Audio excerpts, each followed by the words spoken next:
What was school like for you? I enjoyed school. I liked school. I liked learning. I liked everything having to do with like writing and absorbing knowledge. I didn't love math, but for the most part, it was fun. Did you grow up learning English, speaking English? Because I know in Puerto Rico, I don't know how it works specifically, but you guys are a Estado Libre Asociado. But I like to just say colony, but I don't know how you would feel about that comment. Colony, Okay. It's a colony. No, okay. I'm okay with that.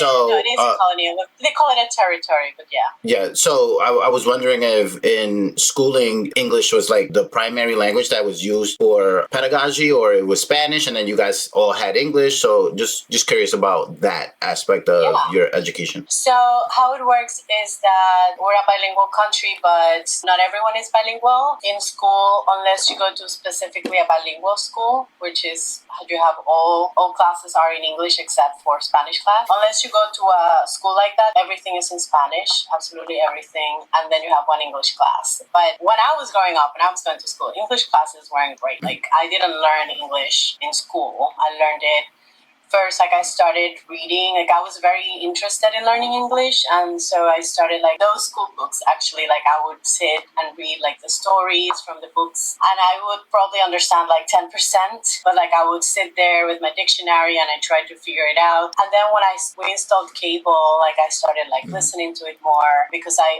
had first learned from reading, so I didn't know the pronunciation of a lot of words, but then when I started like listening to music and watching TV, I started picking up more. But in school, you take one English class, and depending on the school, it might be great or might not be so great. The English classes were in Spanish for the most part. They weren't immersive. A lot of people, like most of my classmates, didn't learn English. You have great mastery of the language and great writer as well, so impressive. What are your political views? I think currently, like the politicians that we have in place, whether on the right or the left, to me it's all kind of the same. No one's benefiting the workers, the people who are out here just kind of trying to get by. They're just making money for themselves, and so we need to remove them and take over. So yeah.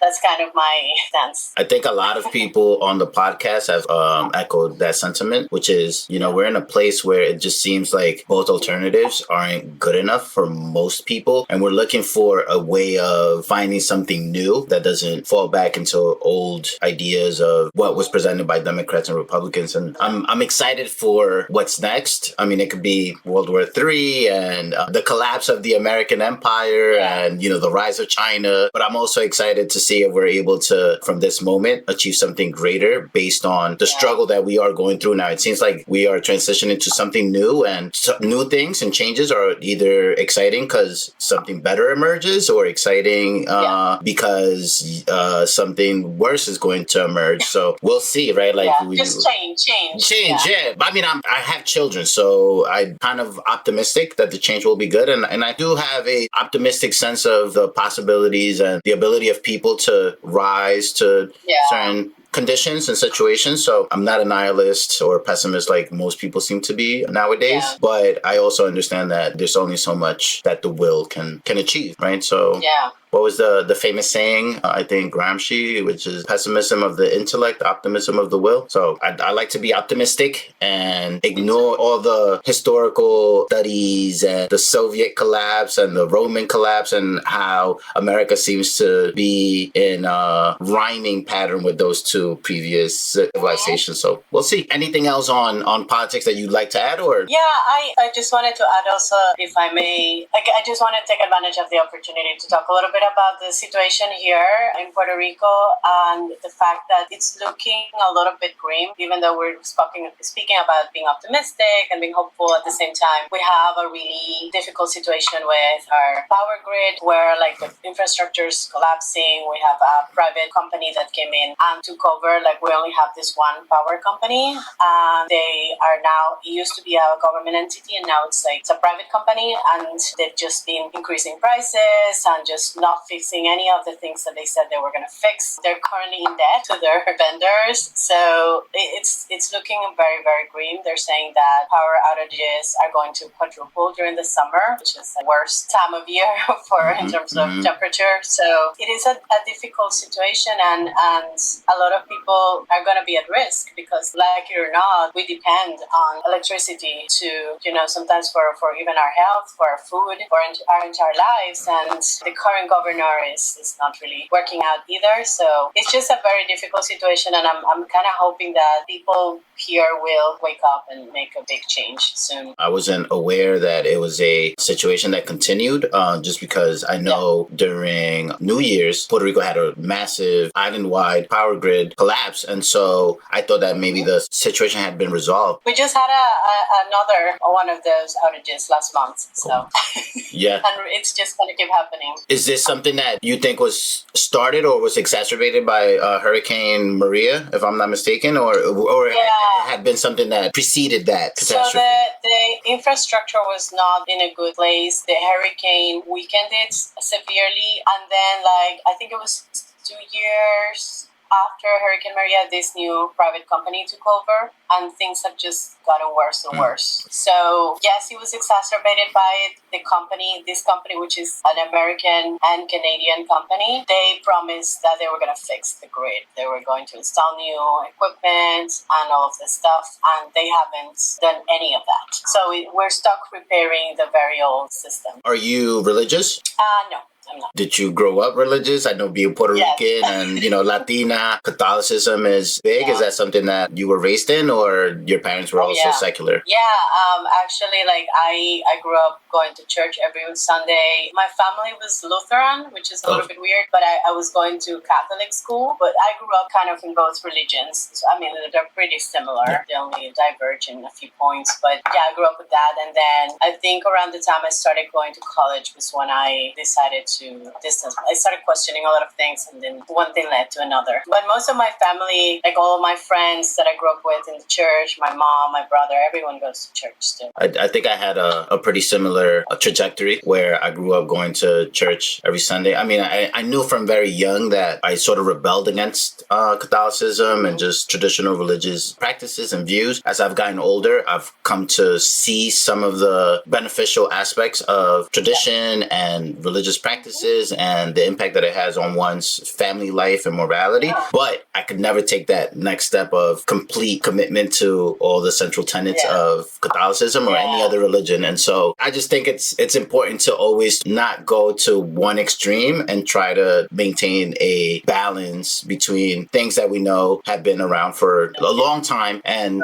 why has it been able to prosper and be a central part of many people's lives, aside from imposition through force, coercion, imperialism, colonialism, etc. There's still a kernel of truth and beauty and spirituality that all religions have and that they offer people. And so I've come to be less militantly atheistic, but yet not a practicing religious individual either. I think something similar. I soften definitely. I try to identify the positive aspects of it in terms of community and ritual, which are very important things. I think one of the things that led me to question some of my more rigid stances around religion was during the pandemic, because after spending a couple of years mostly stuck indoors, I started having all these issues with my health, my emotional state, and I think a lot of it is that lack of connection, community, having a set of a routine or a ritual that you adhere to for personal, and spiritual reasons, connection with nature, with something bigger than yourself. And so I agree with you that it's important to identify those positive things and try to find them, even if it's not in religion, then in other things.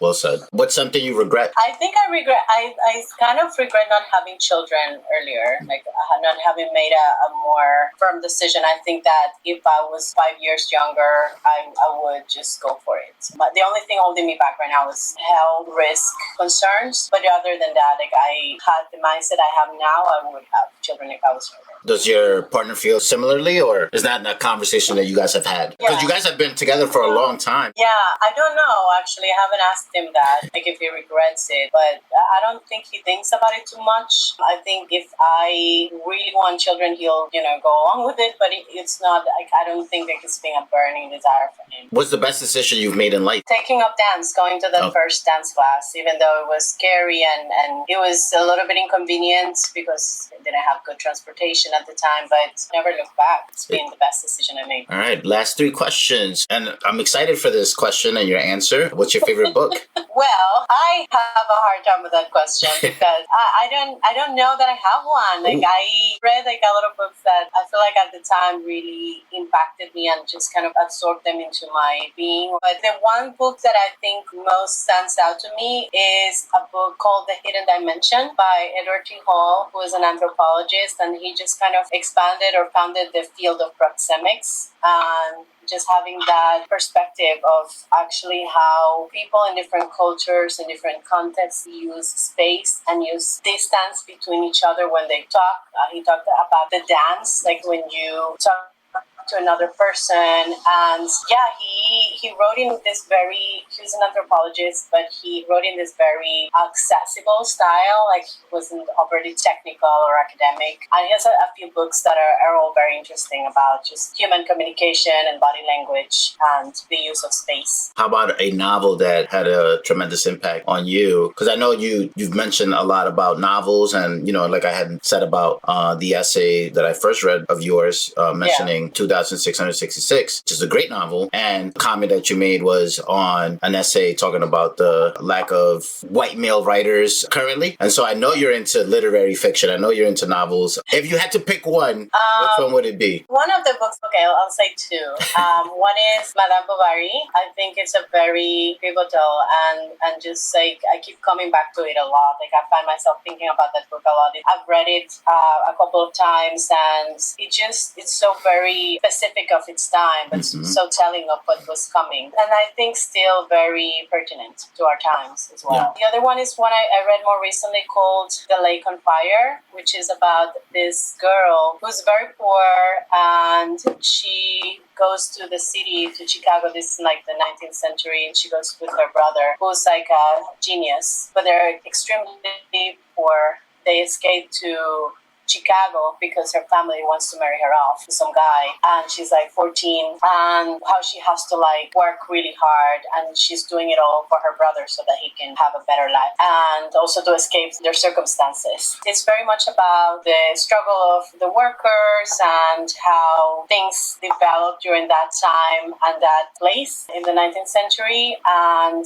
all the different societal struggles that were happening at the time. It was a very interesting book and very well written too. What's your favorite movie? I really love the Lord of the Rings trilogy, especially Fellowship. There's something about it that I can watch it many, many, many times and never get tired. And it's just very comforting and beautiful. Very well made, yeah. Have you read the books? Yeah, I read them. I read them before the books came out. I read The Hobbit, and then I read the trilogy. I'm thinking of rereading it because I read that, when I was in high school, and so it's been a long time. And now, like, my entire knowledge and memory of the stories is completely colonized by the movies. And I know that there's differences. How do they compare? What was your experience like when reading them in high school and then when watching the movies? Do you think that the movies did a good job of translating the stories from the books into the movie? Or, some people say that the movies are actually, I don't want to say better, but they stand alone as great artistic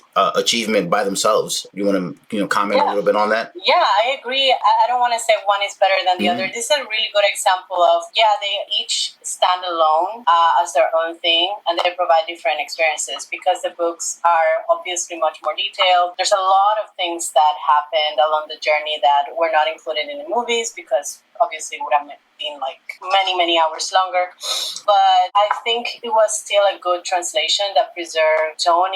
You can tell that it was done with a lot of love, the source material, and that he, referring to Peter Jackson, put a lot of effort into transforming the feel of the book and the world with, lighting and colors and taking care of all the different aspects. Of course, that's not all entirely him, but he's a director. But it's just such a good translation of the world, and the characters. And something that cannot be said for things that have come after, like the Hobbit trilogy and even like the Rings of Power. Like it's just completely a cash grab. Yeah, on Amazon, right? I tried watching the Rings of Power, and it was a disaster. It was so bad, an embarrassment. But I think, as you mentioned, it was a cash grab. They were trying to cater to a global audience where everybody had a little bit of could see themselves a little bit in each of the episodes, and 100%, so I think if they would have just focused on making the best possible TV series based on the books without thinking about how this could sell in different global markets, they would have done a much better job. And they still spent so much money. Yeah, I don't know, it's just like a completely different approach to making art, where like as you said, like it's about trying to capture as big an audience as possible, and that's the main goal. And so it completely dilutes the source, the material. Favorite album? One album that I think is very, like when I think favorite album, and I don't listen to it all the time, but I really love, is Journey to the Saskatchewan. There's also another one that I've been listening to, which is by a French singer named Clara Isé. She recently put out an album, Oceano Nox. So that's a kind of a weird name. It's like the word Oceano in Spanish and the Nox. And I just love the way that every song is so very different. And she also added a chorus in every song, but it's so like very subtle most of the time in the back, and just like all these different layers. So yeah, each song is like its own little world. What type of music is she singing or making? I don't know. I don't know what type of music you would even call it, what genre it is. And then I don't know. And then Journey to Saskatchewan is what type of? Jazz. Are the musicians Canadian? Are they? Is this a celebration of Saskatchewan, the province, whatever it's called in Canada? Sorry, Canada. Sorry, it's not Saskatchewan. I misspoke. It's Satchidananda. Journey in Satchidananda by Alice Coltrane. What do you listen to for regularly? I don't even listen to music that much anymore, but growing up, it was all just Latin music on the radio, popular salsa, merengue, bachata, vallenato, because I'm Colombian. Yeah. And then in English, it was all popular 90s hip hop and R&B. And that's it. But is there a particular artist that you love in one of those genres? I'm interviewing you. No, I'm joking. No, yeah, I love Mark Anthony. He takes me back to my childhood all the time. I mean, I love Aventura, Anthony Santos, and Vallenato. I love all the major artists in Vallenato. I love. That's like my culture. That's what I grew up in. That's the sort of thing that, when I go back to Colombia, that's the thing I listen to. So, Diomedes Diaz, El Binomio, etc. Yeah. And then hip hop, Nas, Jay-Z, Biggie, the usual, R&B, the usual. You like reggaeton? Oh yes, I forgot to mention that. Yes, Tego Calderon is my favorite. I love Tego. Yeah. I never been like a huge fan of reggaeton. I must admit, like I have always struggled with it, but I do love Tego and Residente. I was in high school when it blew up. I was aware of it from even before it blew up in the United States. So the noise, Winchester, when Daddy Yankee was there. So when I went to Colombia and Venezuela, a lot of my cousins would have cassettes of this new musical genre. And by the time it became big in the States, I was in high school. I was in Queens, and all the parties, it was fun. So when I first heard Tego, it was like, oh, it's not just about partying and dancing. Like he actually has some content and lyricism. So that had a great impact on me, and I still love them to this day. Although they don't perform or have much output, and the new guys, I just don't. I'm older, so I don't connect or know what it's all about. I can't escape Bad Bunny here. Like it's impossible to escape Bad Bunny. So like you have to stop resisting. I mean, I like some songs. It's okay, but it's like a cult of Bad Bunny here. Yeah, no, he's pretty big here. Like it's crazy. People wait in line for hours and hours, like entire days, just to get tickets to his concert. He's huge over here too. So I think he transcends a lot of the niche marketing that we were talking about. He's just big, period. Not just with the Latino immigrant culture. I know when I went to Colombia last time, there was a lot of hemming and hawing and complaining about the fact that it seems that reggaeton is the only music that is popular now, that is on radio 100%. And on TV. And it's kind of inescapable to see that there's been internal colonization and takeover where, me bringing up those four genres, those are not even existent anymore, basically. People like me and my parents are the ones that are listening to it. And other than that, it's all reggaeton. And now, like, I know that there's a lot of artists who are like experimenting and like bringing in other sounds and whatnot, but the bass is really the same always. And I wonder, like, how much longer is this going to last? Because when I was growing up, like, I grew up also listening to everything: merengue, salsa, pop, rock, Latin rock, bachata. We grew up with everything, and then like now it's hard to go to a party and have some diversity of genres. I know, like that was the thing. Me growing up, it was like you going to a party, who's gonna be the DJ? Because you got to switch it up. You got to play, old school, the new guys, different years, different countries. And it was just kind of a diversity that maybe we didn't appreciate back then, which I'm definitely kind of missing nowadays because it's just reggaeton. Even boleros, like I remember growing up and loving 1950s music. Yeah. I don't know what child today who's 13 years old is maybe, because I do teach middle school. It doesn't seem like they are as connected to older musical genres as I was. I was like, oh, my mom is playing the old music today. I'm like, I do like these. Yeah, you have a really great point there. I do know that, when I was growing up, like I would get in the car with my grandma, I would listen to like boleros from like her youth, and then like I would go to my aunt's house and it's bachata. Like you were exposed to like all these different music, and now I think also because of streaming, like you don't necessarily listen to the radio anymore. You don't have to listen to music, so that's where you got exposed to a lot of stuff too, like whatever the radio station was playing. But now it's like you can choose your own adventure completely. And you don't have exposure to, even though we're bombarded with like all these channels of information and social media and stuff, at the same time, it's just narrowed the scope in a way. Hopefully there's a bit of a change in listening patterns in the US and Latin America. Because it was kind of depressing last time I went, where it was just like this dembow beat. I need something different. Yeah. Just switch it up. Yeah, I was laughing because I went to Argentina last year to visit a friend, and one day I went to get my nails done, and they had only reggaeton on, but it was all Argentinian reggaetoneros, and it was a hood. I was like, what? Like that's, I don't know. It was just really funny. That is funny because I've thought about that. The school that I teach at has a large population of Latino people, but they're predominantly Mexican, and there's like a huge Mexican reggaeton scene. And then just exploring that, I found another big Argentinian and Chilean scene of Colombian. They blew up too, J Balvin and Maluma. So it's not just Puerto Rico now, it's everywhere, but it's the same sort of sound and ideas and branding. And so we'll see.